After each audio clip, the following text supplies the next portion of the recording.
Okay, there's a good morning to our friends in UK and good afternoon or good evening for people here in Malaysia. Thank you very much for joining this day 2 of the webinar jointly organized by ITS United Kingdom and ITS Malaysia, supported by the Iskandar Regional Development Authority or ERDA and Future Cities Program, as well as the Mott MacDonald, Mott MacDonald, helping us a lot, and of course Jenny, who has been very hardworking in making this happen. Really honored for us to have to start off giving an opening or welcome remark by Mr. Stephen Norris, who is the president of ITS UK, and as well as he was a former transport minister of UK. The floor is yours now, sir. Thank you. Thank you very much, Mr. Lee. And I'm delighted actually to join you for the second day of this UK-Malaysia ITS seminar. Our MOU with ITS Malaysia is 20 years old and signed, of course, by a former Chief Executive of ITS UK, David Close, and Dr. Suman Leong, who I think is actually on today's call, and I wish him very, very well and thank him for starting a relationship with ITS Malaysia, which has been extremely productive over many, many years. It was one of the first of the relationships that we formed within the ITS global network, and we're delighted now to be joining with you to support this Global Future Cities program. These are really important meetings because intelligent transport solutions are sought throughout the world. The problems that we have in our major cities and indeed in meeting the challenges of climate change are not confined to one country. As the COP26 conference, I think, underlined, if it underlined anything, this is a global problem. And amidst the many challenges that we have in terms of the environment, one of the most significant, of course, is the challenge of optimizing air quality and other characteristics of great cities. Mott MacDonald, one of our executive members, is, of course, as Mr. Lee was suggesting, our lead on this occasion with ITS Malaysia. And we do, as I say, look forward very much to what we can say. For me, the challenge of our cities is one of the most significant challenges that this generation and the next generation will face. 70%, they say, of the world's population will live in cities in the course of this decade. Whether that's actually right in percentage terms or not, what we know is throughout the world, people tend to congregate in cities where they see opportunities for work and for progression. And what it means is that in many, many cases, in the West as well as the East and in Asia, we see congestion, pollution, and inequality emerging enormously as challenges for city managers. I think one of the greatest challenges to any city is to get the people without jobs to the jobs without people, to ensure that transport is optimized so that we get the best that we can out of the limited road space that we have available to us, and that we deal with challenges around air quality, because there's no question that poor air quality in cities affects us all who live there, but particularly young people, the next generation. And often, of course, it's said that poorer communities actually suffer worst in this regard. So for me, the optimization of capacity, looking at urban traffic management, the kind of issues that I know you're going to be looking at today, you're looking at how it's how it's developing in Malaysia. We're looking at urban traffic control, which is one of the keys to the successes that we've had in the UK. And I know Craig Morrison is going to speak about that. It's also about, in my view, the whole issue of mobility as a service. Being able to plan your journey, to optimize your journey, to reduce delay, and therefore to reduce, for example, stationary exhaust emissions and so on. Mobility as a service in the context of something that I think we all recognize, the next city challenge. We know what cities look like now. Around the world, they're congested, they're busy, they're buzzy, they're often exciting places to be, but they can be very, very challenging. And one of the areas in which they're most challenging is in the area of mobility. So for me, this second day of the seminar promises to be as good as I gather the first was from what I learned. I'm really delighted that we can cooperate in this way, as in a sense, we cut across all the barriers of language and, dare I say, even climate, to focus on what is truly important, optimizing the quality of life for those millions, billions indeed, of people who live in cities, to do everything that we can to improve their air quality, to improve their ability to access jobs, to optimize their journeys, all of which is fundamental to what intelligent transport systems is all about. So thank you for this opportunity to join you this morning. It's marvelous that we've got so many people on the call already. And without further ado, I'm going to hand over to Mike Cortese, who can do some scene setting for us. Thank you very much indeed.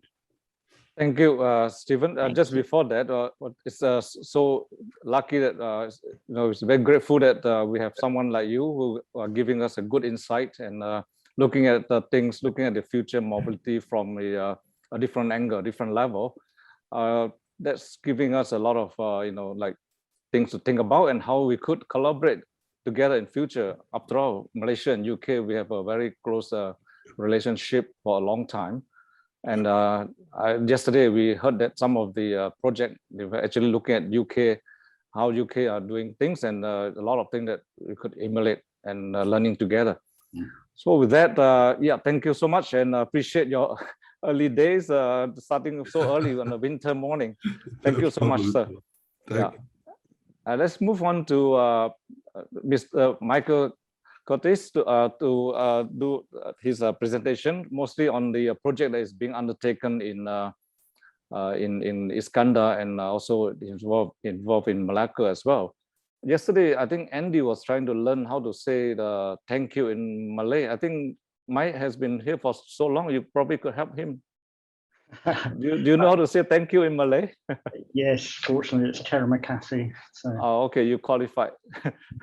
Thank you. Okay, please proceed. Thank you very much. You are seeing my slides, aren't you? Just to confirm. Good.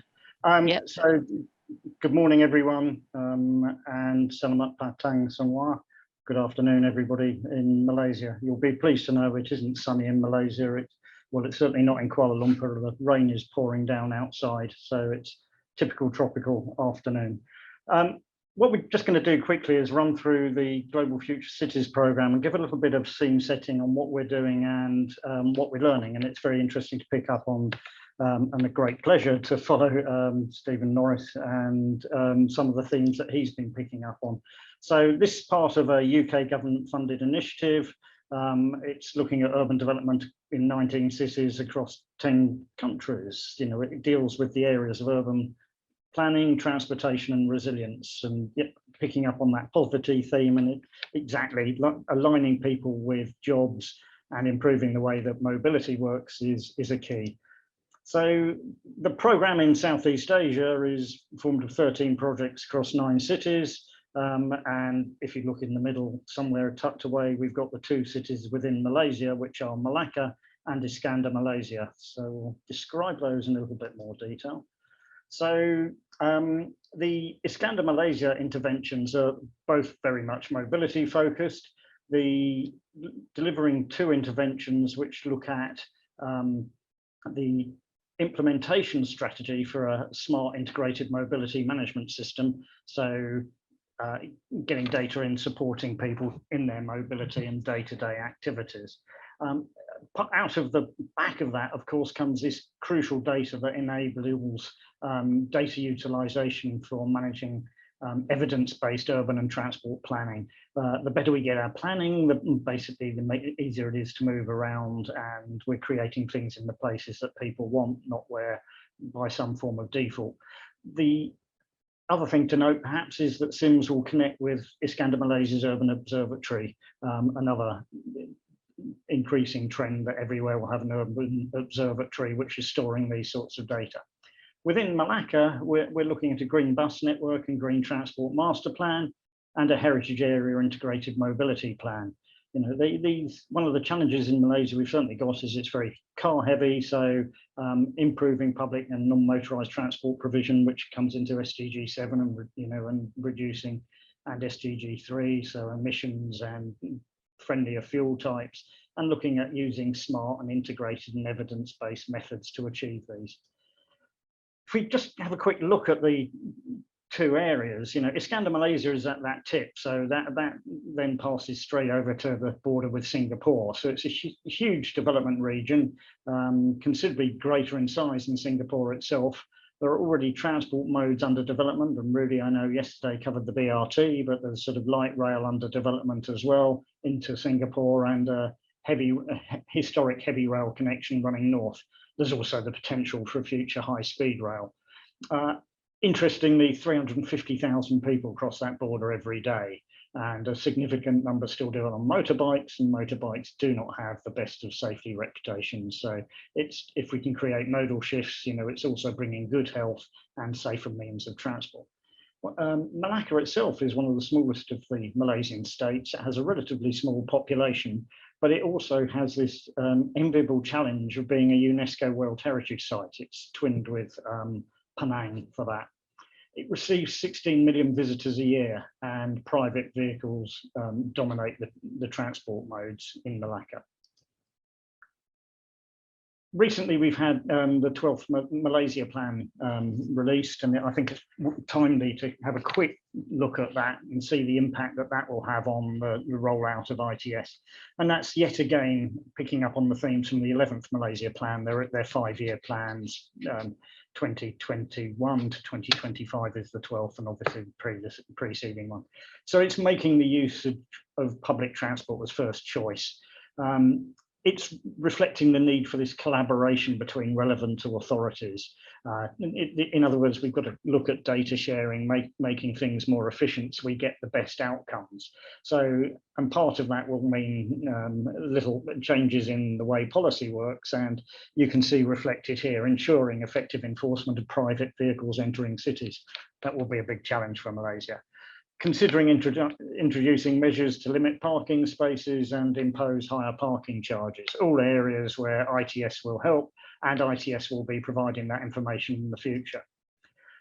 At present, you know, the ITS infrastructure we're looking at, you know, it's pretty dispersed. You know, the connectivity isn't there as yet. It needs developing, it needs working on, but over time, you know, that's got to be the long-term objective. And you know, Malaysia has in place its ITS blueprint, and these will all fit into it. But it's then bringing all the agencies together that need to function within this framework. So the challenges of bringing CCTV and ANPR into what we do as an everyday tool to create those better environments. Within the Iskandar Malaysia side of the project, we've been running a pilot project, and this has been assimilating some of the data. So this is just going out and looking at the ITS data that's available, working with the local teams to actually get good survey information, good data and what's available, and then looking at how that can be expanded. So going out on the ground, this means actually doing surveys of the ITS equipment, making sure everybody's aware of it. The other challenges are then making sure it's functioning, looking at the equipment, and then considering how it can be integrated into their longer term plans. these are going to be major investments, and the cost of the fixed infrastructure, as I'm sure you're all aware, will be significant.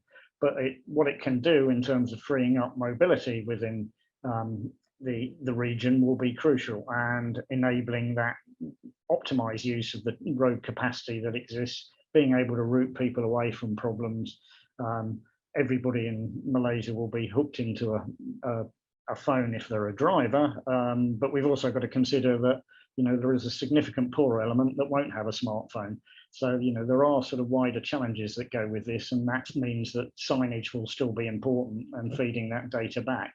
We're very much in a development mode, and post-COVID and COVID recovery, that represents a challenge as incomes have dropped significantly. So this just considers some of the areas where we've been putting in data into the pilot sims and saying, well, is it telling us what we need? How can we use it better? What can we really do to push this forward and say, well, here's an opportunity for us? Because the part of the process, and to invest the money wisely, is saying, well, how do we ensure that the schemes that we implement on the back of this are the ones that have the most impact? And so that's making sure that data sets are in place, that people are making informed decisions about what they want to do, rather than implementing something by default and then learning from it. So there's got to be a growing, an inverted triangle of cost as we take a light approach and then drill into more and more detail to ensure that the money is best spent. This means that, and this is just picking up on that Iskander example again, there are two existing crossings into Singapore, one on the left and one in the middle. And obviously all these routes will then focus in on those. So if we want to take lorries off the road and consider the impact of that at peak times, create alternative routings, create routes that don't go through the built up areas, and bringing back those challenges of congestion and pollution, then rerouting is required. But it's also providing the information to the user to be able to make those proper and informed decisions. These become much of a broader challenge across the region, and and then we've really got to look at in further into that, and how we can improve those public transport offering that sits within it. And obviously with significant BRT corridors under development, that means providing feeder bus services and things of that type. So there's a significant integration challenge, and there's a significant land planning challenge that sits on the back of it. It's making sure that, because it's rapidly developing, that we get the crucial facilities built in the right place and they're accessible to all. So just in conclusion, there is an immediate need for ITS and more ITS in Malaysia, to manage the existing network, to permit the addition of these new transport modes such as BRT, as well as integrating and improving the public transport service as it stands. There's also a need, frankly, for the prioritisation of pedestrians, so that's greater control and greater challenges in other ways, which we come on to in the future needs of ITS, which is that controlling cars entering the city centres, data to support integrated urban and transport planning, so the spin-off of the data that we're getting, and the enforcement and basic enforcement of red lights, yellow box junctions, and many, many more, where the culture is significantly different. Okay, that's from me done, so I'll pass you back to CH. Thank you, CH. Thank you, Mike. Sorry, at the beginning, I forgot to introduce you. I thought everyone knows you as well as me. Michael is the country manager. Also, he's the project lead of SIMS, and also the leading the Future Cities program in Malacca and Iskandar. Yeah, I think you're right that ITS initiative has been quite lacking as yet in Malaysia, and we're hoping that SIMS could be the impetus to more application of ITS initiatives. And it's good that it's good that ITS Malaysia is also in the working group and working closely with your team. Well, we really hope that there will be more ITS that will be rolling out in future. We have this team called ITS Roads to the future. We are not really just talking about roads. It's more like a pathway. Yeah? ITS, applying ITS to make the future mobility more efficient and optimization of all the services, as what Steve Morris was talking about. Thank you very much, Michael. You have some comment? Yeah, thank you, CH. No, I look forward to see. I mean, if we've got KL on, obviously, the bigger cities are where the real push is going. So I look forward to seeing the KL presentation. Yeah. Okay, and we hope that there'll be also more emphasis on public transport as well. Okay, we could take question on the Q&A. Jenny will probably be able to help to see if there's any question. If anybody want to ask anything, are they able to raise a hand and speak, Jenny? They can do all those things, but there aren't any questions at the moment. Okay, then let's move on to our next speaker, who is the next speaker is Craig Morrison? No, it's actually Michael Fan. Sorry, we'll have the second speaker on the transformation of traffic management in KLCT by Mr. Michael Fan. Michael Fan is Chief Marketing Officer of IT Max. Over to you, Michael. Thank you so much, CH. Okay. Okay. Good day to all of you from Kuala Lumpur. My name is Michael Fan, and I represent both IT Max System as well as the local council of Kuala Lumpur to bring you warm greetings and wishes of continued good health. And perhaps one day, and we hope one day, we will all enjoy a traffic congested, free city living wherever you are. Now, the challenge of mobility traffic is complex. There has been a myriad of technologies designed and built for managing traffic in this industry over the years. But one main objective that stands out consistently was the importance of using data in traffic management. Since 2019, IT Max has been building a citywide infrastructure using AI and video tools to generate and provide traffic data as a service to a local government agency. Now, this service has become an essential tool in traffic management because cities want to understand what causes traffic congestions and how they can improve mobility by understanding traffic flow. And of course, understanding the habits and behaviors of drivers as well. So over the next 15 odd minutes, I will share with you the impact of data use in shaping the transformation of traffic management in KLCT. Yeah. As I begin, please allow me to share a little bit about IT Max and who we are and how we got into this business of digital transformation for traffic management. Our adventure thus far has been a story of the convergence of two worlds, the humbling education of experience and the courage to embrace the intuitive world of intelligence technology. IT Max has a combined wealth of experience, a plethora of skills and resources, plus a suite of licenses and permits to undertake an industry-leading role in building or equipping and providing services to authorities, townships, administrators, property developers with intelligent city infrastructure solutions. Now, in IT Max, we always see each journey we take with any of these stakeholders as relationship building and see this as a prime critical success factor in any of our smart city solution endeavors. From dealing with our frustration as an M&E contractor, that was how we started off as a mechanical and electrical contractor for many years. So from dealing with our frustration, having to deal with the whims and fancies of some international brands that we represented at the time, we took the plunge into technology and innovate and develop our own system solutions. And as such, 15 years ago, we set up our own R&D team and managed to also attract a financial grant from the Malaysian Digital Economy Corporation, a government agency that was established in 1996, I believe, to push Malaysia to become the heart of digital ASEAN. All right, so So innovation was driven from our frustration as ordinary citizens, wasting our lives away in the traffic. From the onset of our existence, solving mobility challenges had been one of our key driving force of innovation. We invested years of time, resources, and money into thinking, discussing, and designing solutions to build ourselves to working towards becoming a subject matter expert in the area of mobility.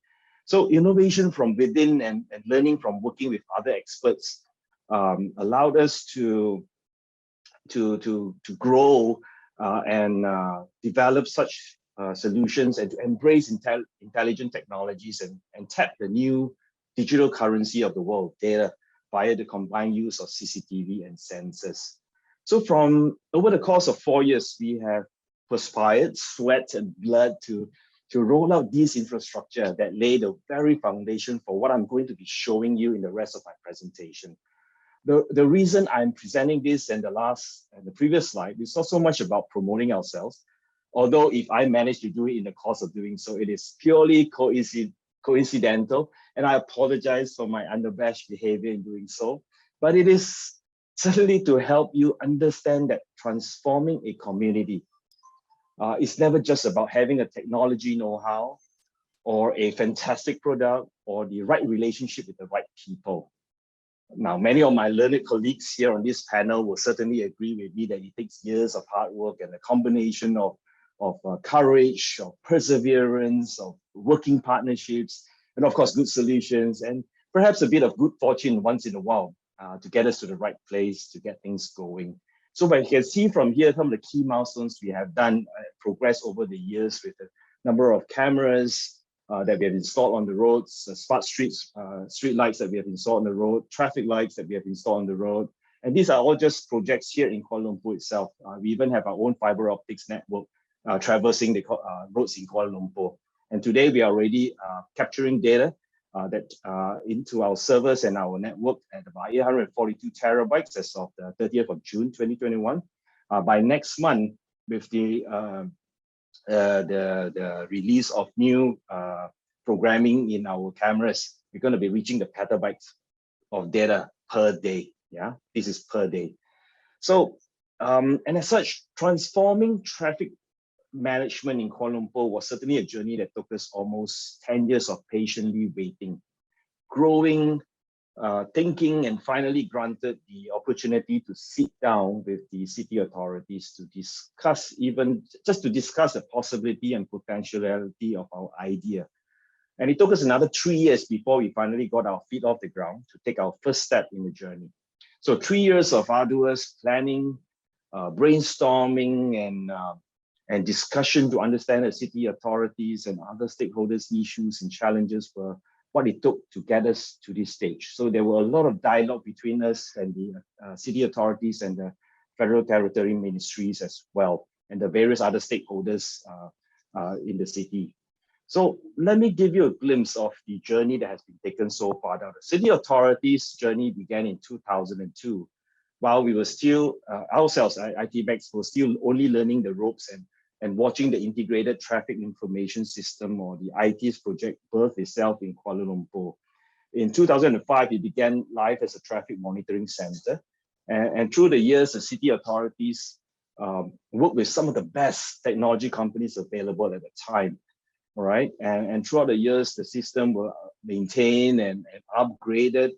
And in 2016, ITMax finally got our opportunity to present our ideas to the authorities, and thus good fortune would be on our side this time to allow us to begin our journey.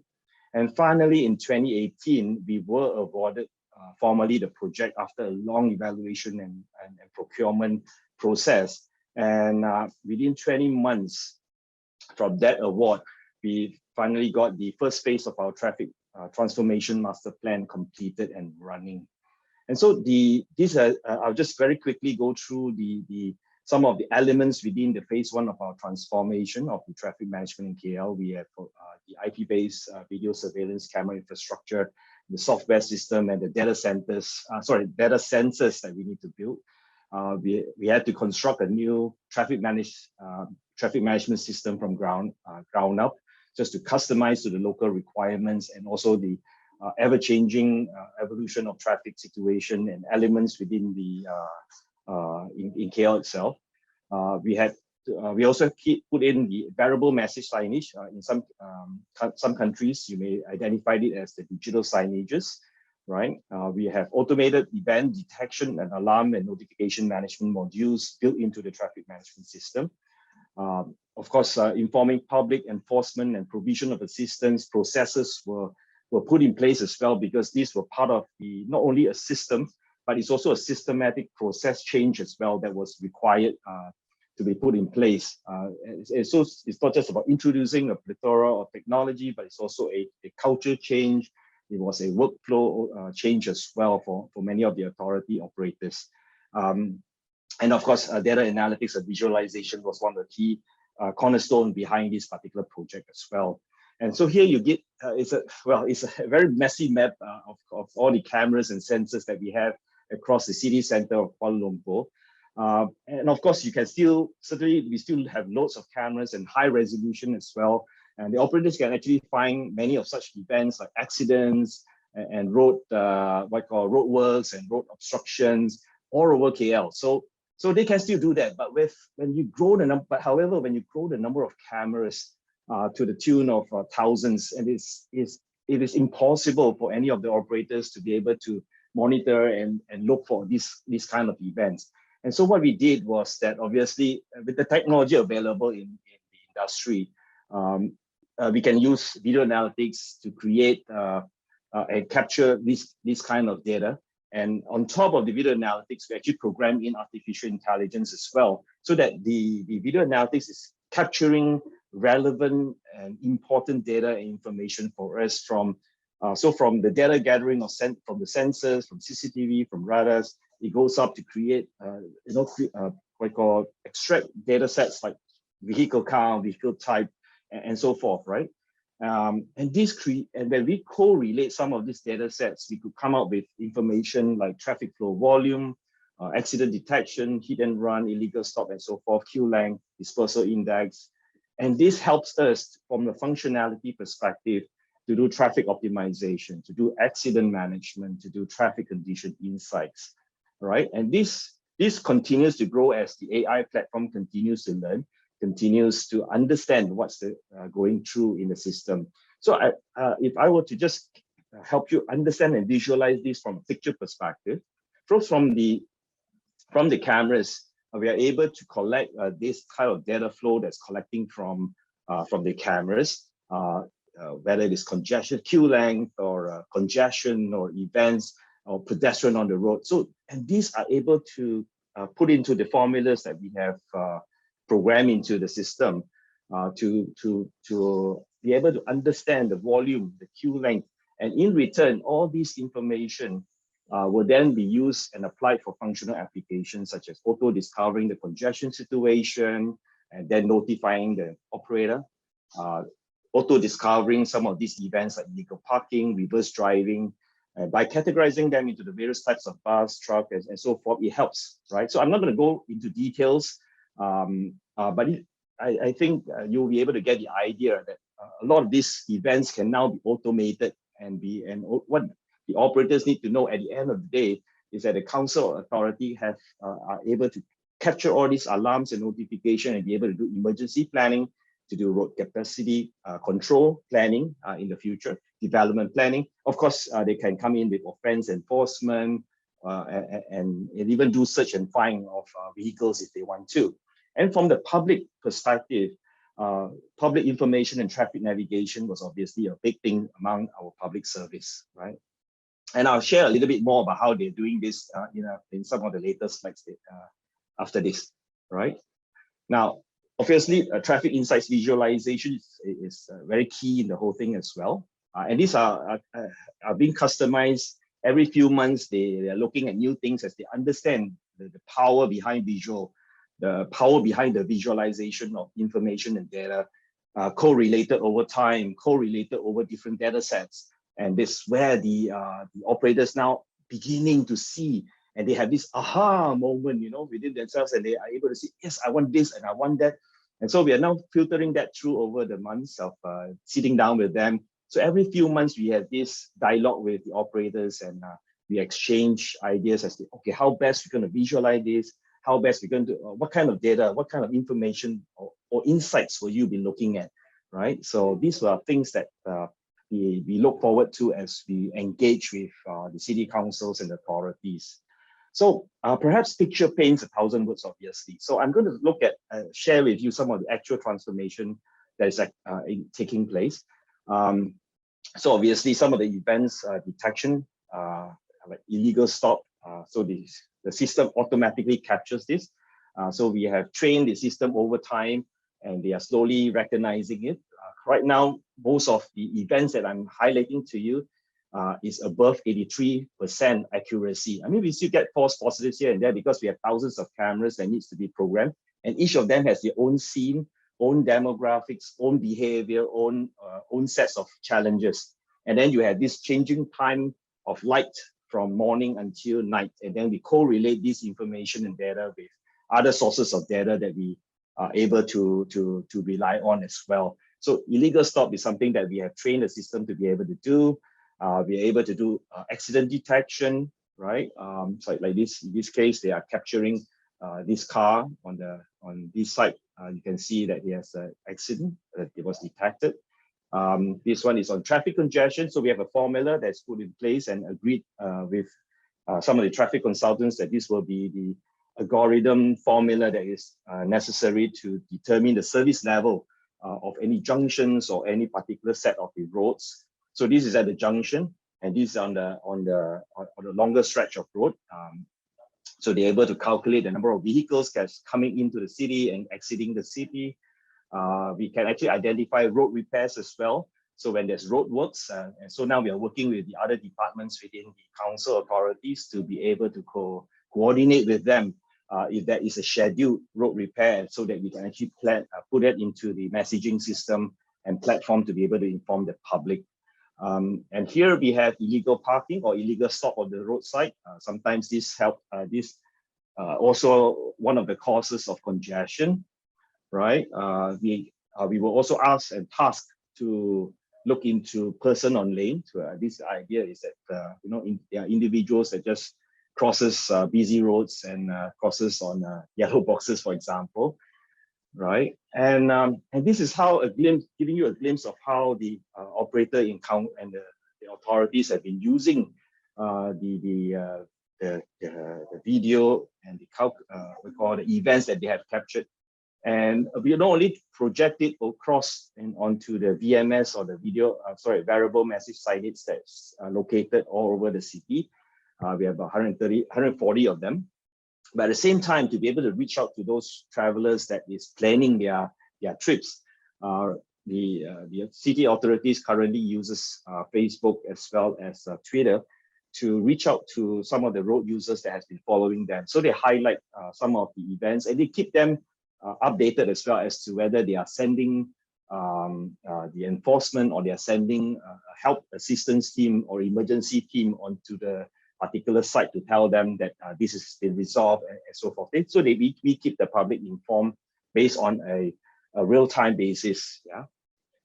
So this helps the operator function more effectively and more efficiently as well. Michael, now, a bit running short of time. You have many more slides? One more slide. No, just one more slide. Okay, thank you. Yeah, so what we are now looking at as well is evaluating the traffic optimization. So the data that we have collected and picked up from the various systems, then what we use are used to be pumped into the traffic controllers. So we are working with some of the local manufacturers, including ours, our own. We have our own system as well. And so we are using data that has been captured and harvested from the traffic to be pumped into the traffic lights to manage the green light timing and scheduling. So that's pretty much the pictures. I'll show you two more slides. Essentially, this is the IT's revolution in terms of the control center. So it was in 2005 to 2018, and in 2021, this is what you see in the IT center. All right. So thank you so much, and hope you all have a blessed time and keep safe, everyone. Thank you again, once again, to to ITS Malaysia and ITS UK for giving me the opportunity to be able to share with you guys this evening. Thank you. Thank you, Michael. Lots of details, and I think there are a couple of questions. In the interest of time, this question is from Nathaniel Tan, but we'll put that into a later session during the Q&A so that we will not deprive other speakers of the time to speak. Let's move on to the next speaker, who is Craig Morrison. His topic will be on the UTMC, Urban Traffic Management Control. Mr. Morrison is a project principal and of technology service with Mott MacDonald. Craig Morrison, over to you. Thank you. Hi there. Hi, everyone. Okay, so I'm going to talk to you today about Newcastle's journey through automatic interventions and how they've reduced traffic congestion. I've tried to go for the longest title of the day, so at least if there's an award for that, I'll gratefully accept that. Next slide. So that's just me. So yeah, I've been with Mott's for 15 years now. I do have a background in software development, but I'm here today in my role as the Osprey product manager. So I've got kind of responsibility for everything that we do within Osprey UTMC. So I'm going to start with a very quick intro to Osprey and UTMC for anyone that's not familiar. So we have Osprey on the right-hand side there, which consists of a common database with various applications that sit on top of that, and then the user interface. And the key thing that Osprey does is talk to on-street devices, either through the in-station systems that those devices come with, or in some cases we'll talk directly to the devices and can control them directly. And that's really just to give traffic managers the overview of what's going on in all their various systems so that they can manage the network effectively. Some of the functionality that we have in Osprey is kind of shown there. I think some of the key ones, and certainly what I'll talk about today, is the strategies side of things. And that's about how the system can automatically react to what's going on in the network and provide input back, provide control back to the assets to help manage the network. So we'll go into that now. I just wanted to say we've published this as a case study in Smart Highways, so there's a lot more detail in that article. So if anybody wants to read that offline, the link will be in the slides. So, going back sort of 10, 11 years when we started working with Newcastle on their UTMC project, the system first went in. And in 2011, they only had 116 assets that were being controlled by Osprey. At that point, most of their focus was on car park management. They were getting some data from weather stations, so they were getting rainfall, wind speed, kind of meteorological type data. And they had linked 9 of their traffic signal controllers into the system to be controlled by Osprey. In the 10 years since, they have gradually increased their reliance on UTMC to the point that they now have nearly 1,900 assets defined in the system. And that's not including the actual traffic signals themselves. We can tend to focus a layer back at the traffic signal controllers. So what is it that, they've obviously invested significantly in the use of UTMC across the years. And one of the key things that has driven that is their ability to automate responses within the system. For managing a city that's a relatively small team of sort of 3 or 4 people, and to manage everything that's going on in that network on a day-to-day basis, they couldn't do that with that size of team. So they've had to rely on automation within the system. And To do that, Osprey provides what we call strategies or strategic interventions. So what is that? It's basically the system monitoring all the data coming in and looking for certain patterns within that that get predefined. So they're looking at monitoring journey times, monitoring traffic counts, just monitoring what's going on, looking for that certain set of conditions. And when that set of conditions, or as we call it in the system, a rule, becomes true, Osprey will then take strategic action back into the system. So that could be changing the traffic signal timings.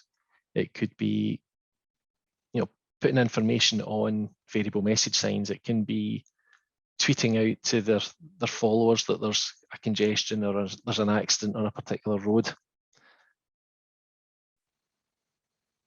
So while these conditions that it's monitoring hold true, the system does something. And then when the traffic conditions return to normal, the system automatically reverts the changes that it made, say, to the traffic signals, puts them back onto a different type of plan for normal operation. And it's really about the system taking action to manage the network on behalf of the operators. So if we look at how Newcastle's reliance on strategies have changed over the years, certainly when they started out in the system, because they didn't have a lot of traffic signal assets defined in the system, they had a very limited amount of strategies. There was limited things they could do manually or there was limited things they could set up to automate within the system. Most of the work they were having to do was manual. As they brought more and more assets in, you can see this graph showing how many strategies they created every year that the system's been in operation. In 2016, they made a significant effort to invest their time in automating the responses, because in managing a network, you always see the same patterns of things happening. So the human traffic managers don't really need to get involved with manually doing these interventions day on day on day. It's better to get the system to do that so that they can then focus on the out of the ordinary situations that occur. If there's an accident, if something that's unexpected that happens, they could spend their time on that. So by the time we get to now, Newcastle has nearly 650 automated responses set up within the systems. So that's the system dealing with 650 routine issues in traffic management. And that's that shows the investment that they've made in configuring the system to do the things that they need it to do. Now, obviously, to achieve that kind of level of automation takes investment on their part, because they need to understand the conditions that are going on. They need to decide how to react to it, what's the best action to take. And to do that, they really need evidence that their input is having a positive effect. So I'm going to move into some slides that Newcastle provided to us. We have a user group for Osprey where we bring all our clients together and we look at different aspects of how different clients are managing their network. So these are the slides from that presentation, but it's also used in the article I was talking about. So from 2019, this is a breakdown of the different type of strategies that they had in the system. So at that point, there was a total of 450 strategies in the system. And the strategies looking at air quality, congestion, managing car parks, events that happen, setting their VMS. And the housekeeping one's quite interesting there, because there's lots of things they do at the start of the day and then undo at the end of the day. So again, they can automate that type of responses. So going back to the how they kind of justify the investment in doing this work. I've got some case studies that I'll quickly take us through that show the actual real world benefits that have came from these strategic interventions. So this is showing one of the main routes into the city. The problem was that all of the 6 signals that you can see on the map there operated independently. So there was no coordinated movement of traffic through these signals, particularly cities to the north, so particularly in the northbound direction in the morning peak. It was a very kind of stop-start journey into the city. So they created a strategy which it runs a fixed time signal plan across all the signals, but it's only triggered when the journey times have increased to a preset tolerance level. And the goal there is to optimize and prioritize the journeys in that north-south direction, probably to the detriment of journeys that either cross that or join that partway along the route. But their focus was improving that north-south journey time.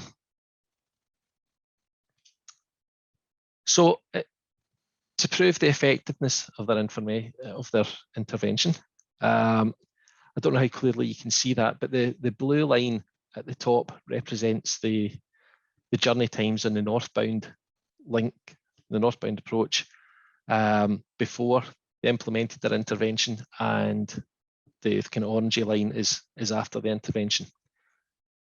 Now, we're focusing on northbound because the strategy they put in place actually had very little impact on the southbound. It was pretty stable at around the 5 to 7.5 minutes travel time. But the northbound impact was far more significant, where they achieved an average reduction of 1.5 minutes on that journey time, with a peak you can see there at around about 8:30 in the morning of reducing the journey time by 5 minutes. That, using DFT's web tag valuations, actually achieves a cost benefit of £73,000. It's a cost benefit, it's not a bankable savings, but by improving the journey times into the city, it has a real world cost benefit.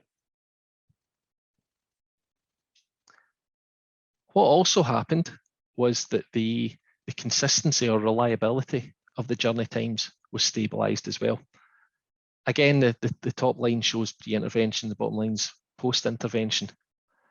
But they've made that journey along that road a lot more stable and consistent in terms of journey time. The journey time doesn't fluctuate wildly as it did beforehand. So that's one case study. Another one is another main road within the city centre, St James's Boulevard, which is actually where Newcastle's football stadium is located. So again, you can see the details on the makeup of this link.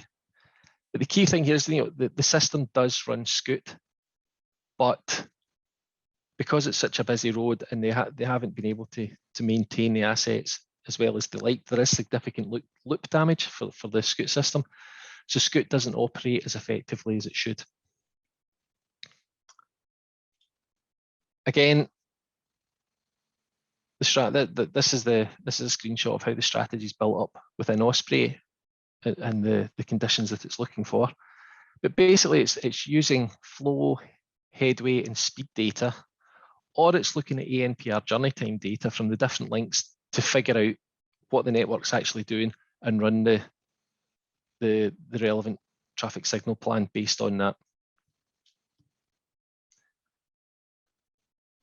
So again, in the morning peak, they managed to achieve an average journey time saving of 1.5 minutes.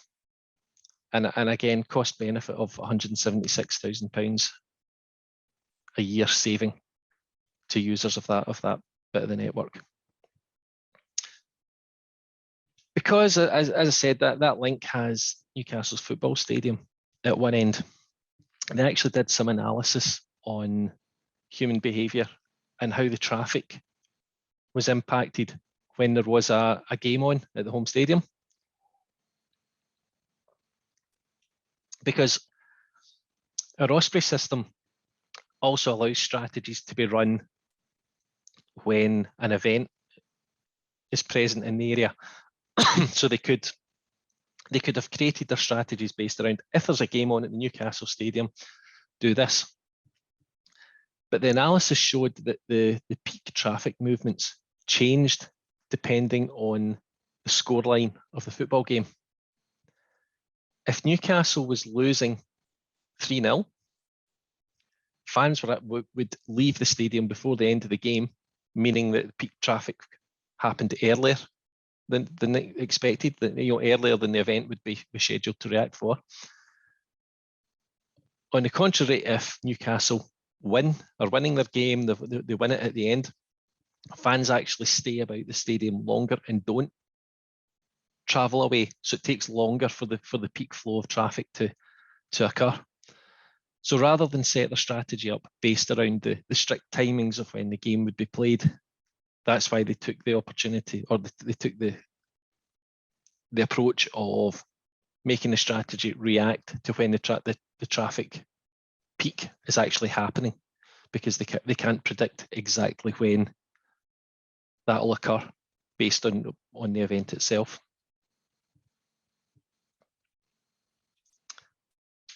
And then the final case study I'm going to look at.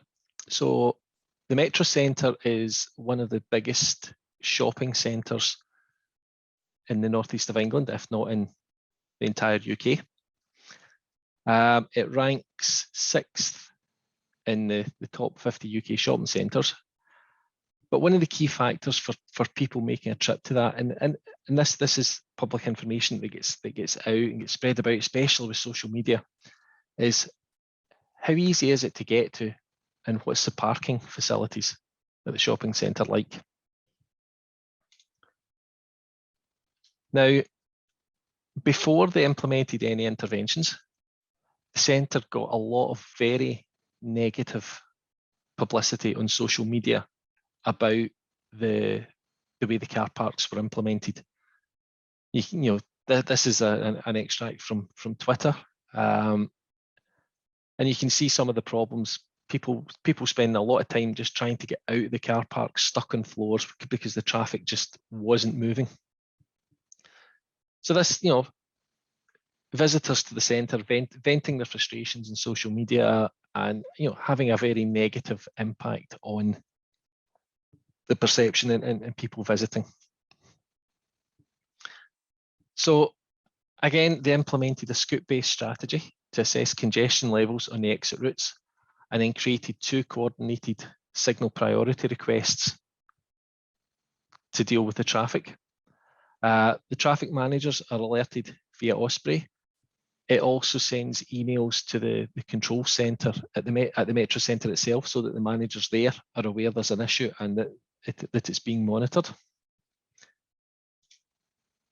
And what would happen is, prior to interventions, where a really busy day, more than 100,000 people going to the shopping centre, on average, the Metro Centre would expect 150 complaints to the control room regarding, exit from the car park and how people were getting stuck.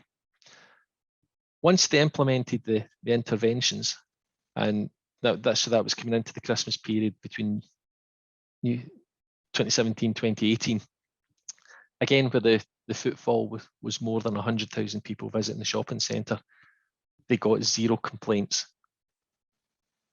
So by looking at the way the traffic was managed around the centre and detecting when the congestion was occurring and changing the signal plans, they were able to massively improve the flow of traffic away from the Metro Centre.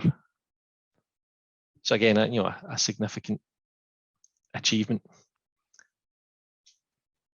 So what I hope I've tried to kind of show, quite briefly, is implementing these strategic interventions requires a very detailed level of knowledge about the network itself, how the network behaves. And you've also got to invest the time to configure the strategies and test them and show that you're achieving a real world benefit, be it in the reduction of journey times, the stability of the journey times, or in the case of the Metro Centre, how many complaints they receive. Once they've made that investment, Osprey Strategy Manager, it really becomes a control room staff multiplier. It enables more interventions to be applied and in a more timely manner than is possible by human intervention. The system's constantly monitoring these situations and will act as soon as the threshold has been reached. So ideally, freeing up control room staff so that they can deal with the non-routine interventions and focus on those. So the slide here shows, out of those strategies, the number of interventions that were set during that period, and then that's 13,500 changes to the traffic signal timings. It's 14,000 VMS settings to inform the public or inform the travelling public what's going on. Maybe alert them that there's congestion ahead. Maybe alert them to a diverted route, and monitoring sort of nearly 15,000 accidents and events in the system during that time period. Great. We have 1 minute. Finish up your That's cool. presentation. I'm just about there. Thank you. It also sent out 21,000 posts to social media, and they do have a public website which tracked 260,000 visitors, consuming nearly 700 gigabytes of data, most of which is CCTV images that they publish. So, those are 3 particular case studies over the wider network, where they have nearly 200 kilometres of instrumented, they have assets on those roads. And despite there being some disruptive engineering schemes during that time period, by investing in strategic interventions, they achieved a 4% improvement in journey times, 5% improvement in journey time variability, and reduced peak hour delay by 11%. And that's me.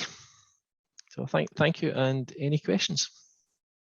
Thank you, Craig. Well, actually, we have seen quite a number of questions on the chat box as well as in the Q&A. In a way, these questions are quite related between Michael and Craig, and your topic more or less related to traffic management. I think before we go into the next presentation, it'd be a good idea we address all these questions now, so that the new set of topic will come in later on, so that we don't get things mixed up. Let's look at the chat box. We have Paul here. First question I can see from Paul here to Michael. 20,200 sets of smart devices installed. How is categories such as Bluetooth detector, thermal detector, LiDAR, etc.? Have you answered the question, Michael, or you like to address this question? Michael? Yes, I have. I've actually keyed in the chat, but just to read it from there. So we have been exploring collecting data from sensors like GPS sensors, Wi-Fi detectors, Bluetooth detectors, and also traditional loop detectors as well. So it doesn't need to be a smart sensor. As long as it's a sensor, we can collect data. We will try and make use of the data as well. So we're trying to find this balance. Right, thank you. And our next question is from Alan Wong. Intelligent traffic signals control might be override by manual control at signals installation site that can disrupt the balance of traffic flow for the approaches, include long delay for pedestrians wanting to cross the junction. How do KL tackle such situation, ITS versus manual control, such as by police traffic at peak hours? Right. Yeah, Michael? Yeah. So I have also typed that into the chat. Oh, okay. I'll just read it out if you have typed, then it's fine. Then we move to the next one. Okay. Yeah, thank you. Thank you. Okay, thanks. And then we have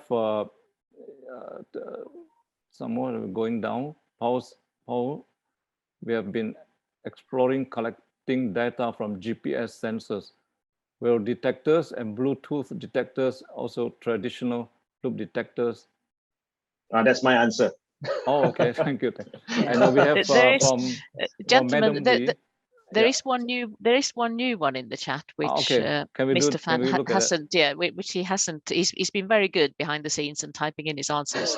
But Thank you. there's a new one here. It's from Martin Lee, and it's hi Michael. Does your traffic visualization use Google dashboard template?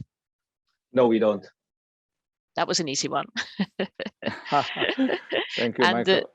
that's the chat done. Again, Michael's very kindly answered 2 questions in the Q&A. There are 3 more questions in the Q&A, which are for Craig. Either Craig can do them now, or we can ask Craig to do them in writing as well. That's up to you, Craig, Mr. Lee. Yeah, Craig, would you like to answer this live, or you like them to? Yeah, you like to type the I answer? I've managed to find them. That's 3 questions from Nathan Tan. Yeah.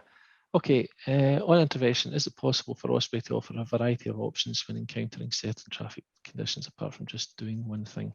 Is it programmed to based on certain conditions? So it's programmed based on certain conditions, but we can create what are called strategy conflicts, where different strategies do similar things with similar assets, and there might be subtle variations between those. So if you're thinking of a case of if there's moderate congestion, we want to do one thing. If the congestion level is slightly higher, we want to do something else.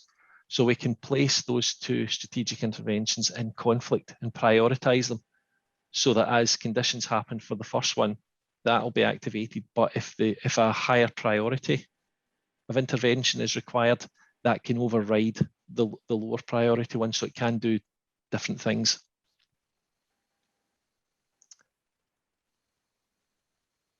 Then you got the next one, which is about loop maintenance, loop damage. and loop damage. Yeah. That's really an issue for the council to resolve.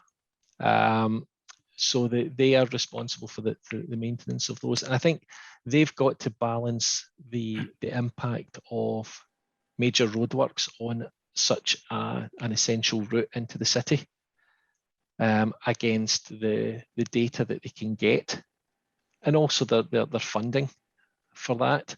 So at that point in time, where there was loop damage, they chose the strategic route using the measures that I showed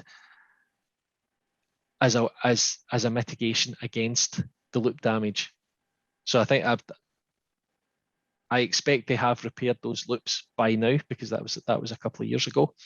But at that particular point in time, that was deemed their best option for balancing everything to do with the network. And the last one, Craig, this is a good one. Is your system smart enough to collect moaning data, if we could call it that? Does it collect moaning data from social media to include in its problem-solving algorithm? No. There are far too many ways for people to complain. I think that would be a full AI system in its own. Right. But yeah, certainly I might bring that one up at the next user group to see if they would like us to consider a moaning data source. Data algorithm. Yep. Great. So. That's it. Thank you, Mr. Lee. We're up to date now. Thank you, Jenny, and thanks, Michael and Craig for the answers. But I just have one answer for probably both of you. You've seen that this traffic management, a lot we are dealing with or targeting at the vehicular traffic. How to reduce the congestion, how to make the flow better. But is the plan good enough to also for the implementation of bus priority system? I think especially in KL, the City Hall has been trying very hard over the years to see how a bus priority lane could be implemented. Michael, maybe you would like to share with us how's your system incorporating that? Right. So right now we are doing an experiment on the federal highway from Jalan Said Putra, where the Mid Valley is, and then you have that priority lane for public transportation, right? So we are able to use camera to actually monitor and capture what called illegal use of that bus lane by private vehicles. So we are collecting those data, and we'll be sharing with the authorities and says, look, the only way to do this is to enforce it. So at some point, it is for the authorities to decide if they would like to enforce the use of the bus lane as a priority lane. So we're just using that as a first sample, and then I think from there we can do the planning with the authorities. Thank you. Craig, in Newcastle, is there any like such a? I know the population there is not as high, but is there any like bus lane application? Yes, so they do have bus lanes that have been in operation for a number of years, and they have separate journey time monitoring for the bus lanes compared with the other lanes, and they do use that information to kind of educate the public that bus travel into the city is faster than private car. We are doing a trial with them at the moment where we are looking at 16 junctions on a single route into the city and implementing traffic light priority for buses on that route. The idea is that if the trial is successful and improves the journey time for buses, again, Newcastle's very much about trialing something, improving that it has a positive effect. So by trialing bus priority on a single route into the city, if that's successful, they plan to roll that out to 2,000 signals or 2,000 junctions within the city centre to achieve bus priority there. Thank you. Okay, well, that's all addressed. Thank you so much. Thanks for all the questions and answers. Let's move on to our next paper that will be delivered by Latipa on integrated urban traffic management system. Latipa is the general manager of EV Dynamic. Over to you, Latipa. Okay, thank you, Mr. Lee. So let me just share my screen. My name is Latipa, representing EV Dynamic and also as a council of ITS Malaysia. So the topic that I'm going to share today is integrated urban traffic management system, which I think the previous two speakers has been talking deliberate enough detail about urban traffic management. So I'm just to share about what EVD has on the traffic management product solution. A brief about EV Dynamic. We have been in the ITS industry for nearly 15 years and have completed a significant project in highways, railway, as well as the hospital project. And we are based in basically Selangor State, and also we have regional office in Singapore and Manila due to the project in Philippines. Yep. So in ITS, particularly our solution, product solution, covers a wide spectrum of system work that's include the traffic management control system. And we are proud to say that we have our own TMCS as well as video analytic product, such as plate number recognition, as well as the vehicle incident detection system that has been widely used in Malaysian highway for the past 15 years. Okay. ITS experience in Malaysia and also some Asian countries is highlighted here for the highway infrastructures that EV Dynamic has been actually involved, that covers from mostly urban highways as well as intercity highways within Malaysia. Okay, some of a few side reference. that we would like to share here. This is talking about the TMC, Traffic Management Center. When we actually deliver projects with regards to ITS, we provide basically a turnkey solution that's come from the engineering infrastructure work up to the system work, as well as all the traffic management subsystems, for example, the CCTV, the vehicle detection systems, the communication system that link all the road sensors back to the TMC. Yeah. Okay. Well, I just want to highlight about the Kuala Lumpur City Centre, as I'm talking about the urban traffic management system. I would like to relate it to our own city centre here. Kuala Lumpur itself is not exceptional to the urbanization issues that we are currently facing. When we are in urbanization, there are more people actually live in the cities, and that's require high mobility, a very fast mobility, and also large transport network. And well, this lead to traffic congestions within the city. And how do we actually address or basically manage these traffic congestions? So this is where traffic management system make it possible to contain the effect arising from the traffic condition.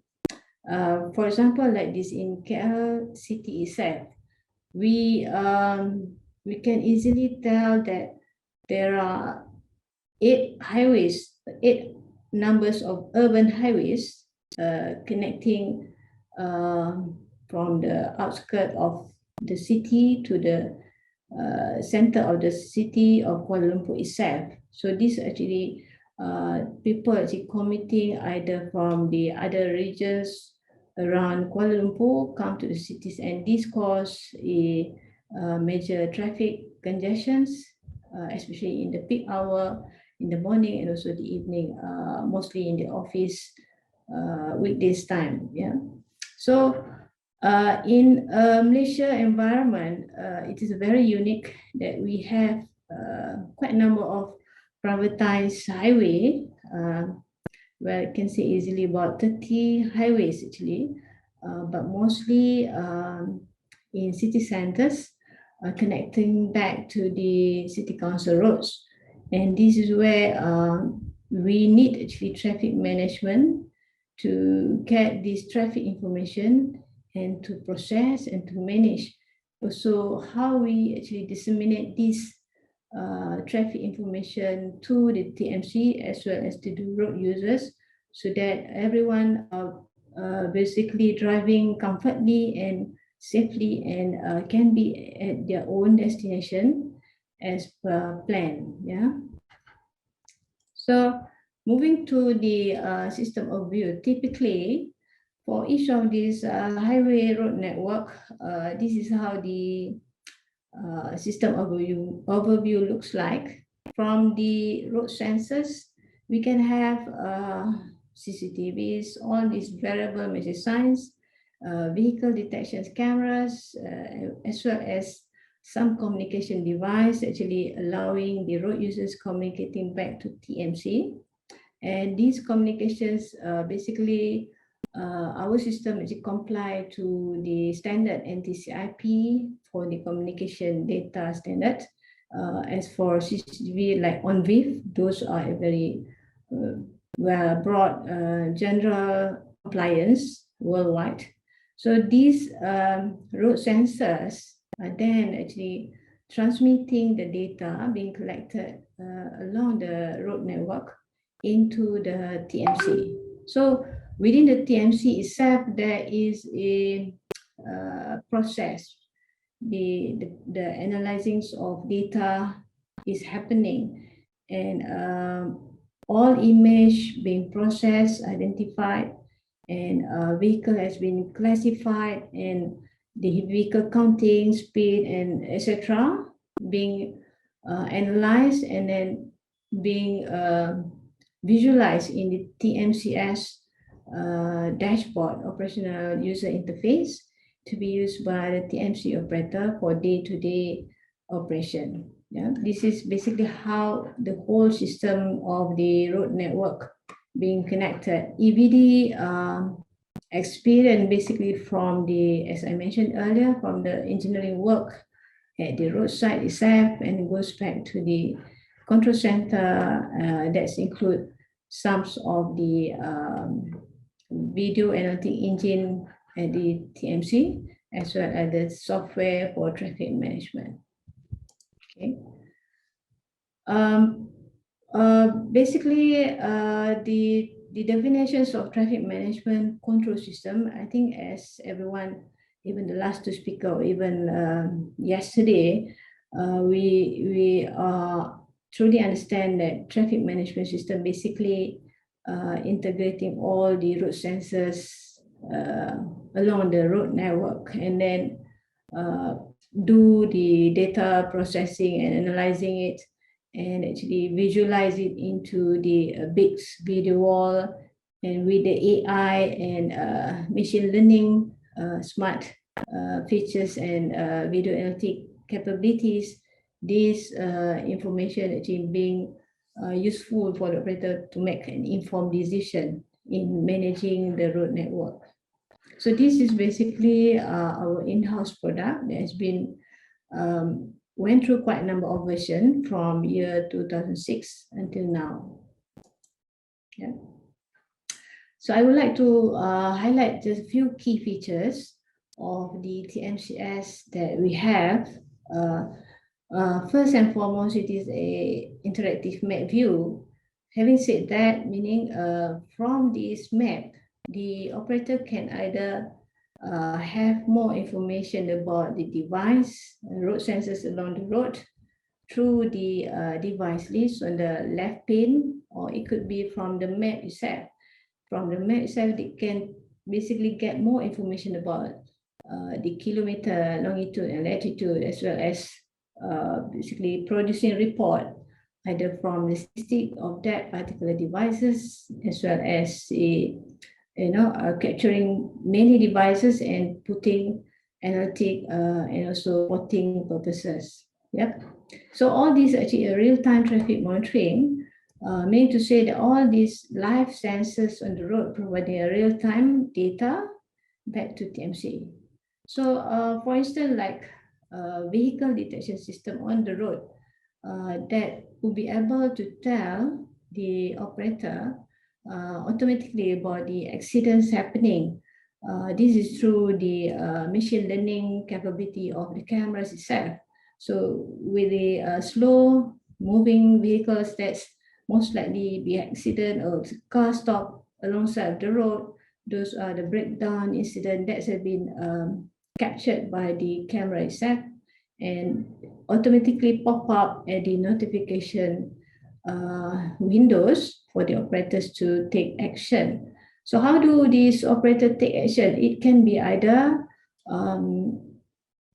the operator intervene via the VMS, variable message sign, to informing the rest of the road users that there are incident another 5 or 4 kilometers ahead. So this is where our TMCS have the dynamic user interface, a message composer that allowing the operator to basically put the text about what's happening along that stretch of road, right? And not just the text, but we do also have graphic libraries that I think make it easier for the road user to understand instead of reading the text while you're driving. So it is standard features that we can have here, and we can have all this information like notice and etc. Okay. So having said that, this data being collected from the road sensors, importantly is for the highway operator or even the highway concession themselves is to understand what is going on in their road network, right? So the software TMCS that we have the analytic capability, the algorithm to basically to analyze and provide more statistical, more strategic information to the management, or even to the planner, even the traffic planning, for the purpose of basically to do some preventive or predictive planning, as we understand that might be the possible certain stretch of kilometer that tends to be having incident most of the time. So what went wrong with that? So all those information being captured and being analyzed. So we do have that analytic engine behind the TMCS software, so that we'll be able to help the operator to manage the road network efficiently. Yeah. So I would like to actually bring all to the in the context of Malaysia, whereby we have multi-highways. As I said earlier, we have many privatized highways, and they have their own sensors. And as I said earlier, with our experience in the industries, we have experienced different technologies and different challenges in terms of interfacing to different products. And then these highways are then actually required to integrate back to Highway Authority TMC. So this is where our integrated TMCS user interface design we will make it possible to integrate very different systems into one, basically for the purpose of having multi-highway environment with thousands of data sensors and being analyzed and giving more informative, more informed decision at the strategic level, basically at the national level of Malaysia, in terms of managing perhaps the areas of city center or even the Klang Valley, basically from the road sensors, along with the social media information like Twitter and Google. This can complement the existing sensors from the existing highways, and of course also from the road user themselves, whereby when they actually using the road users, they are actually transmitting, they're sharing more on their locations, and even they can share more information about the road network itself. Is it good condition? Is it, it's always traffic and this hour? So all this information be collate at the our engine, the TMCS engine itself, and with this big data simulation AI engine that we have, we're able to actually provide the traffic planner tools, basically to do more strategic and to think, to make planning in terms of for the future, perhaps the road expansion, or perhaps the flows of the traffic and so on. So more on long-term planning, the TMC will be able to actually do it from the system itself. Okay, so not to forget about the database. So this is actually important because collecting all the road sensors, as I said, we have nearly 30 road highways. We have so many data within our countries, and with this VA or AI engine capability, we should be able to actually capture more analytic, more meaningful traffic information to a better planning as the overall picture for the traffic management in Malaysia. Okay, so my last slide will be this is what we can offer to stakeholder of TMC in highway infrastructure. that our TMC basically providing the real-time informed decision that come from various data sources. It can be from the subsystem on the roadside itself, any IoT sensors, and also social media and so on, right? So, and then from these TMCS software, AI engine will be able to do video streams and analyzing and generate more meaningful traffic situational analysis. For example, the congestion, the traffic pattern, the prone area, the accident prone areas, and then perhaps the road and environment condition. So these data giving more insight into overview of the whole kilometer of road network instead of just certain areas. So with the simulation AI engine in place, that will be allowing the TMC or the traffic planner to do simulation. So simulation in terms of the certain time or certain days or even certain month, or perhaps like closing one road, what's going to happen next one, and perhaps the origin and destination from point to point. Those can be done with the simulation AI engine that's in place. All right, and I think importantly also how this information being disseminated timely and accurately to the road users. This can be either broadcast to the mobile apps itself, or even through the social media, as well as some broadcast media. Perhaps there's integration that required to be done with the broadcast media. And I think last but not least, as a system integration company, with the years of experience in ITS, particularly in highway, we have the capability to actually provide a scalable and modular system that should be able to actually capture the future requirements, and also, of course, to comply with the standards being practiced either in Malaysia or even worldwide. So this is basically what we can offer to the stakeholder of PMC or highway infrastructure. So with that, I would like to say thank you again for this opportunity. And yes, I can be reached at that email and my contact. Thank you, Mr. Lee. Thank you, Latifa. Yeah, data is a very essential part of whole ITS, and when we talk about software and everything else, it depends on how much data we have. Now let's move on to the next. There are some questions here which we will address it after the last presenter. That is Muhammad Sharul Nizam on the e-mobility development in Malaysia and test beds.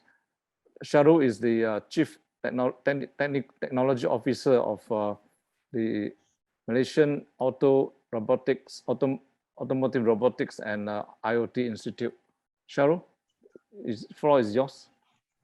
I would like to express my sincere appreciation for giving the opportunity to Miri to share the progress of ITS technology adoption in automotive industry in Malaysia.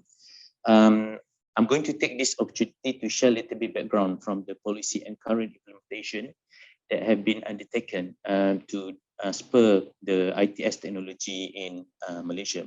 So that there are many accidents occurring on roads due to the negligence and lack of proper intelligent transportation system.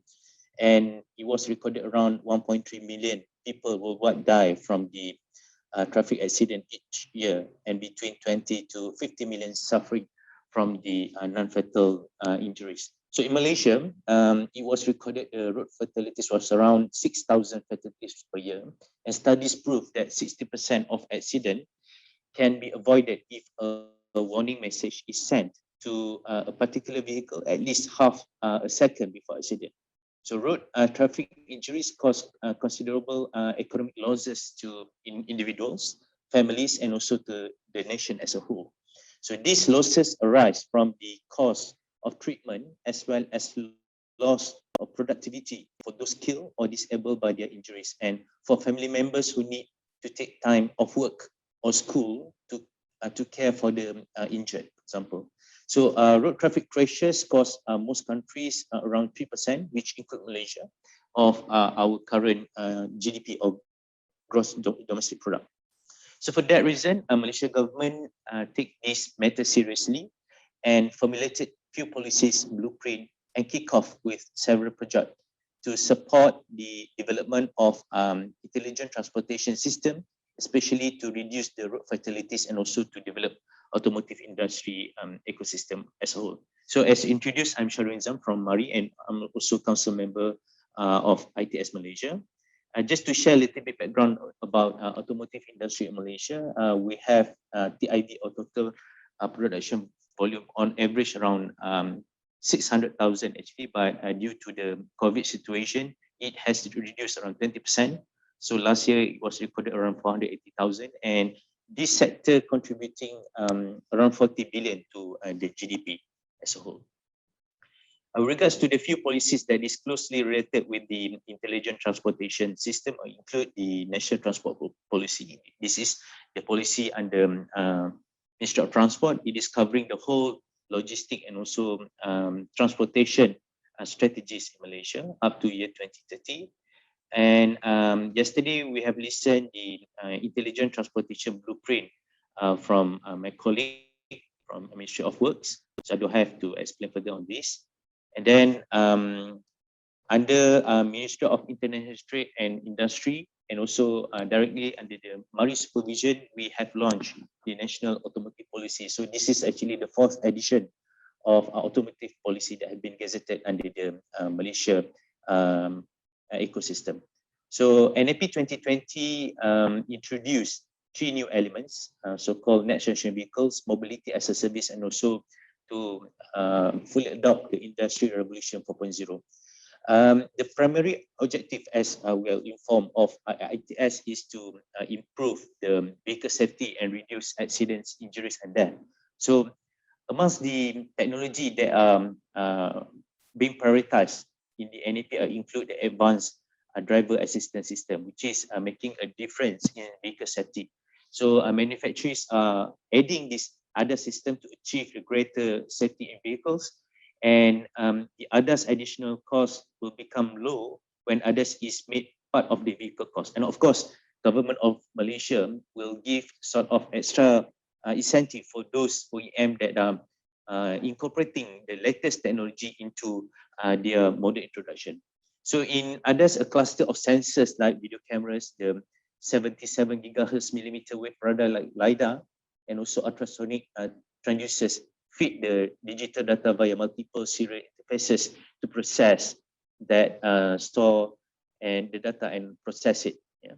So the vision processors prepare the data for fusion processing, which combine the inputs from multiple sensors to produce features recognition and etc.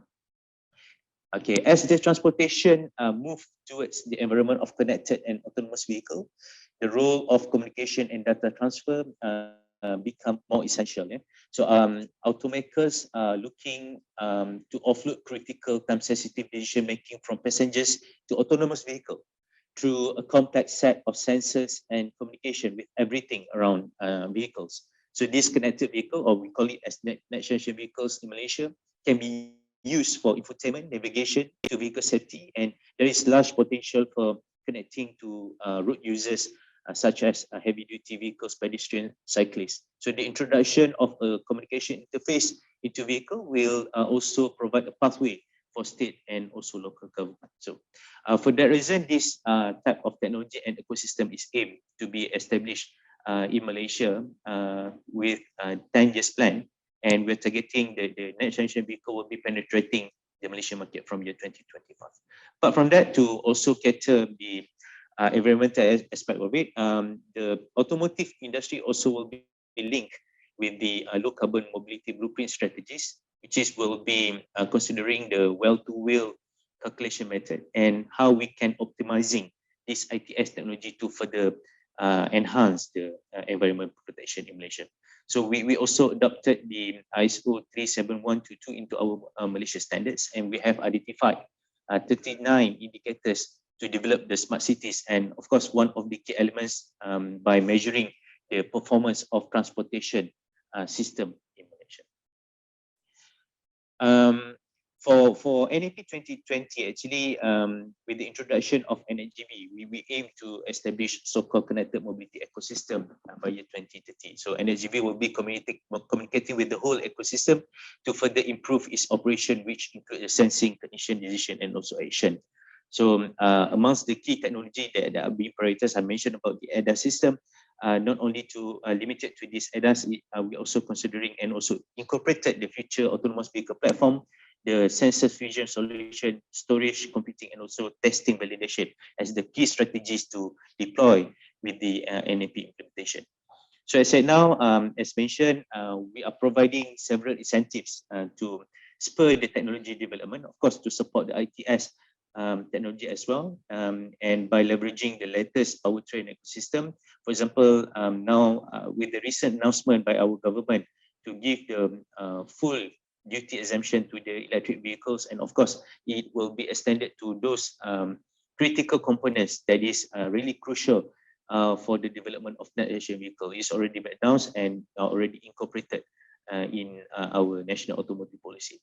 And then to further assist the industry to develop the automotive technology ecosystem in Malaysia, we also adopting the United Nations regulation into Malaysia legislation. At the same time, complementing it with the development of Malaysia standards. So for those scope that is not introduced by United Nations regulation, it will be complemented by the Malaysia standards to ensure the safety and also the environment protection of it. So this include the EV, electric vehicle battery, and also chargers. And with the latest development, we also developing the electric vehicle interoperability center, which is to link the next generation vehicles and also the infrastructure. This is the latest EV registration rate in Malaysia. This was recorded as at March 2021. Of course, due to the lack of penetration, that's the reason why in October, Malaysia government announced a very attractive package, which is completely tax exempted, even included the road tax also will be exempted for those users that are leveraging on the electric vehicle technology in Malaysia.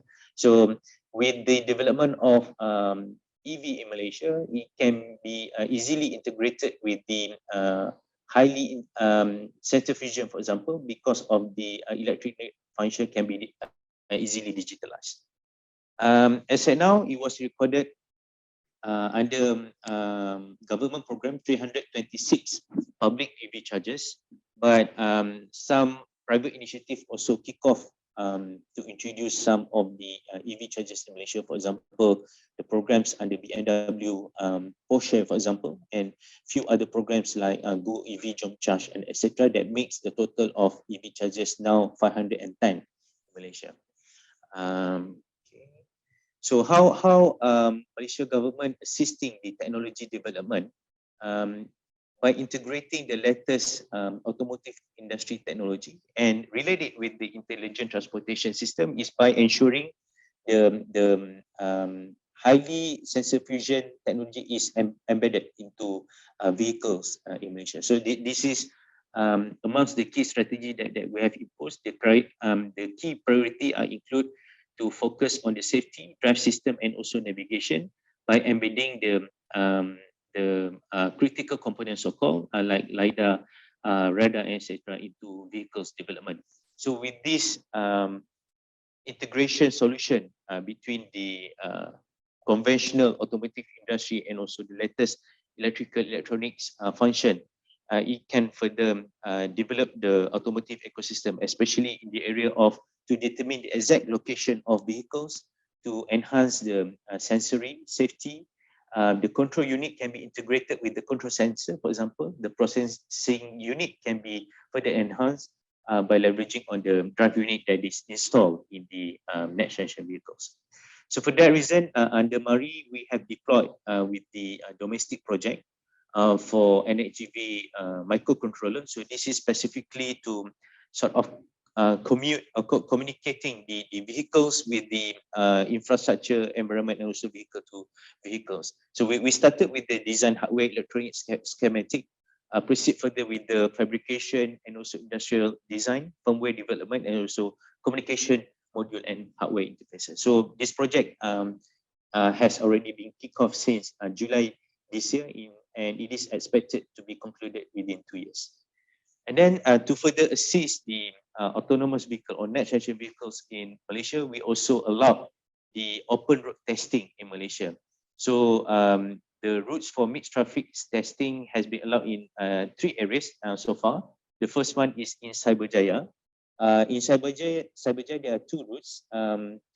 The first route is 800 meters. It's not really long, just to test more towards the parked vehicles, temporary road markings, cones, roadsides, and etc.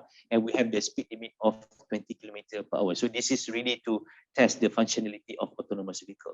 While for the second route is 6.25 kilometers and comprises of intersections, road humps, zebra crossing, and traffic light. And we increase a little bit in terms of the speed limit for the testing is up to the 60 km/h. And then recently, we also extended the permission to test the open mixed route traffic to the Putrajaya area. Sorry, and also to Iskandar Puteri Johor. So each route, for example, for Putrajaya with the maximum speed 20 km/h. So this is similar to Cyberjaya. This is just to test the functionality. While for the route for total distance of 12 km is more towards to test the actual mixed traffic condition. While for Iskandar Puteri Johor, the first route with total distance of 5 km/h is also limited to the 20 km/h speed limit. And for the second route is more towards to test the mixed traffic condition with the total distance of 20 km.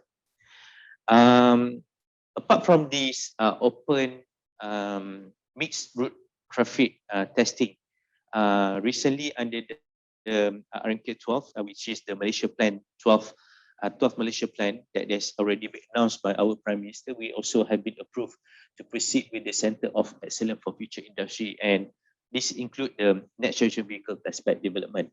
So actually this project will be kicked off from next year. It will consist of the smart city zone, the charging facilities. This is more towards how we can integrating the vehicles with the infrastructure, and also to test the dynamic function of autonomous vehicle in Malaysia. So this is the overview that, or the testbed, the control testbed that will be soon to be launched by Miri and Miri next year. And it will be showing how the vehicle can be integrated with the infrastructure. So one forthcoming technology to be adapted, as mentioned, is the V2I, V2V, vehicle to vehicles, and also vehicle to everything. So this technology, it will be fully leveraging on the radio communication and improve the other safety that I mentioned before, by providing the radio communication between vehicles and also the nearby roadsides.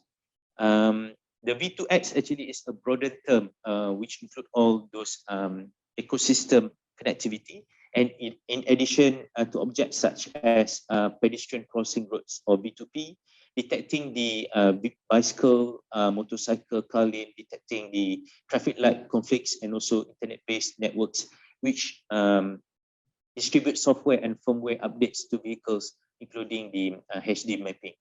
So we can see in the screen, actually, this is part of the testbed development on how we can integrating the power plant generation coming from, regardless from solar, from hydro, etc., to either electric charging station to vehicles, and it will be further analyzed using the big data analytics. So actually, the main purpose of vehicle-to-vehicle communication is to provide the intelligent means of transport services. So this is introduced in order to avoid the accidents between vehicles by sending warning message to each other. So these warning messages consist of information regarding the vehicle speeds, emergency stop, brakes, and also the communication is like an additional steps for warning for drivers. So with the growth of mobile data, cellular network had a great potential to support the various vehicular communication services for safety application, like 4G LTE can become the useful vehicle communication, and also can provide a better quality of services with a large coverage. So this is an example on how the V2X or V2I can work. For example, when we are committing using the next generation vehicle, which is leveraging on the EV technology, the transmission can be directly done to the control center. And with that, we can further analyze how the power to the people, and also how we can obtain more stable energy for the whole automotive ecosystem in Malaysia. So with the one more minute for you. Okay. With the comprehensive NHGV testbed development, so it is expected that ITS application in automotive industry can be expedited and at the same time boost up the technology development to support the whole ITS ecosystem in Malaysia. So with that, I would like to end my presentation, and thank you very much for the opportunity. Thank you, Cheryl. Thanks for stopping on the dot. Probably ITSM could organize a trip and have a look at all this interesting happening at Miri. Now, we have 5 minutes left before the closing time of 6:30. Jenny, are we going to address any questions? Yeah, Mr. Lee, we have a couple of questions from Alan Wong. I saw earlier, Jenny, I saw earlier Michael said he wanted to answer a question live, is it? Is it still there? Yeah, let's do this one first. Okay. The question is, journey time, was it reduced? Was it the same, or was it longer over the years in managing the route stroke network with the ITS application? Yeah, question 2. That's a question to Mr. Sarip. Okay. Again, I couldn't capture the question just now because I have some network interruption. Could you please repeat it? Yeah, it's in the chat, so I'm reading it from there if that helps. Oh, it's in the chat, yeah. It's a question from Alan Wong, and it's was the journey time reduced or the same or longer over the years in managing the route stroke network? Of course, one of the key strategy that is elaborated in the ITS blueprint is to emphasize further on the journey planning. Yeah? So of course, with the integration with the various road traffic management system, with the vehicle speed, etc., it can further be reduced. And this is how we can further leverage on the big data analytics and also the AI intervention to give the better message to the road user, for example, just in case there is some road traffic obstacle, etc. It can they can divert the route to other route, for example. So of course, it can minimizing the impact from this aspect. Thank you. And another one from Nathaniel Tan, also for yourself. Is battery swapping technology considered as part of the country's e-mobility framework? Yes, actually we have started the standards development for the battery swapping, and actually it is being incorporated in the national automotive policy to give the priority for this type of technology because it can expedite the sort of charging time instead of we need to wait for a few hours for the charging for the full charge of vehicles. So, however, it will be starting from the smaller mode of transport, which is electric motorcycle, and will be further extend to the four-wheelers. And some OEMs, for example, Proton and Geely announced this technology has been developed in the principal country, and it will be extended further in Malaysia. Yes, the battery swapping is one of the key priorities. Lastly, who are the market segments targets by Miri for electric vehicles in Malaysia? Because e-cars may not seem affordable for many. I did mention that we have few electric motorcycle assemblers in Malaysia and also manufacturers. So of course we are starting with the micro mobility. We have some electric bicycle manufacturers, electric scooters manufacturers, and now some four-wheelers also showed interest after the budget announcements by the government. So we start with the smaller segment mode of transport, and it will be extended further to the four-wheelers like passenger cars and also the buses. But I did mention in my slides some of the pilot projects for the EV bus already be kicked off. And however, it is more towards the trial run, and the numbers is not that much. It's much towards the how we can show the adaptability of EV technology in Malaysia and how it can be connected to the ecosystem via ITS technology. Thank you. That's it, Mr. Lee. I don't have any more outstanding questions. Thank you. And thank you, because I'm also very nervous with time now. Stewart, we were supposed to have a closing remark. Probably we have to skip that. Otherwise, you will get champion. I have to go back to the training room. So for not keeping to the time. Right. So I guess we should end here. But just before that, I would like to thank all the participants for staying back, and also all the active participation in putting in quite a number of questions, and also the speaker who have given the answers well. I'd like to thank ITS UK for this collaboration. I think this should be a good start, and we look forward to more such a collaboration to have more activities together. Probably, hopefully, we will be doing that next time in London rather than over the air, right?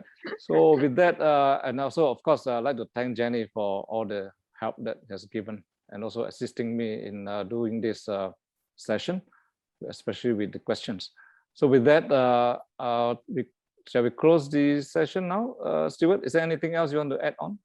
No, I was only also going to add thanks to all those who, yourself and others who've over the last, 4 or 6 weeks have organised this. And I did note that within the comments, there are a few connections being made.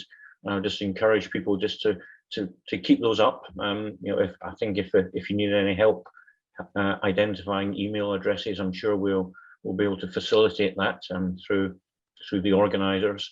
I'm really pleased to see the conversation going backwards and forwards. It's a great opportunity. I hope to continue that. Thank you, Stewart, and thank you all, and take care, and see you next time. See you next time.